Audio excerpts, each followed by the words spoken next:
ഇരുളിൽ അലയും നരരെ തേടി തരയിൽ വന്നവനേ, കരകൾ പാപക്കരകൾ കഴുകും കരുണ. ക്രിസ്തുയേശുവിൻ്റെ നിസ്തുല്യ നാമത്തിൽ ശുഭസന്ദേശത്തിലേക്ക് സ്വാഗതം. വിശുദ്ധ വേദപുസ്തകത്തിൽ മത്തായി എഴുതിയ സുവിശേഷം 3-ാം അധ്യായം 10-ാം വാക്യത്തിൽ നാം ഇപ്രകാരം വായിക്കുന്നു: ഇപ്പോൾ തന്നെ വൃക്ഷങ്ങളുടെ ചുവട്ടിന് കോടാലി വെച്ചിരിക്കുന്നു, നല്ല ഫലം കായ്ക്കാത്ത വൃക്ഷമെല്ലാം വെട്ടി തീയിൽ ഇട്ട് കളയുന്നു. ഗ്രാമത്തിൽ ഞങ്ങളുടെ വീടിൻ്റെ മുറ്റത്ത് ധാരാളം മാവ് വൃക്ഷങ്ങളുണ്ടായിരുന്നു. അവയിൽ ചിലതിൽ നല്ല മാങ്ങകൾ കായ്ച്ചു. പക്ഷെ ചില മാമ്പഴങ്ങളിൽ കീടകളുണ്ടായിരുന്നു. ഒരു വിദഗ്ധനെ കൊണ്ട് പരിശോധിച്ചപ്പോൾ അദ്ദേഹം പറഞ്ഞത്, കേടായിപ്പോകുന്ന മാമ്പഴങ്ങൾ നൽകുന്ന മാവ് വൃക്ഷത്തിൻ്റെ വേരുകളിൽ പ്രാണികളുടെ ശല്യമുണ്ടെന്നാണ്.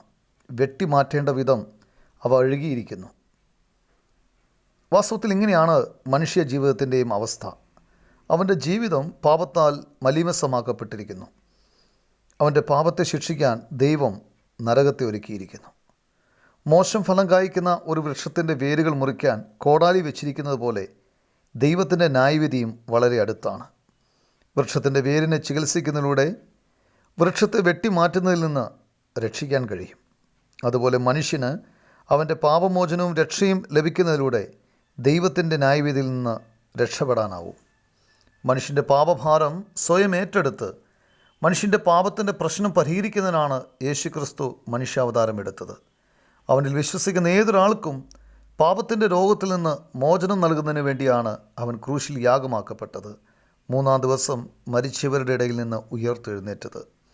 കർത്താവായ യേശുക്രിസ്തുവിൽ വിശ്വസിച്ച് ദൈവത്തിൻ്റെ നീതിയുടെ കോടാലിയിൽ നിന്ന് രക്ഷിക്കപ്പെടുവാൻ നിങ്ങൾക്കും കഴിയട്ടെ എന്നാണ് നിങ്ങൾക്ക് വേണ്ടി ദൈവത്തോടുള്ള ഞങ്ങളുടെ പ്രാർത്ഥന.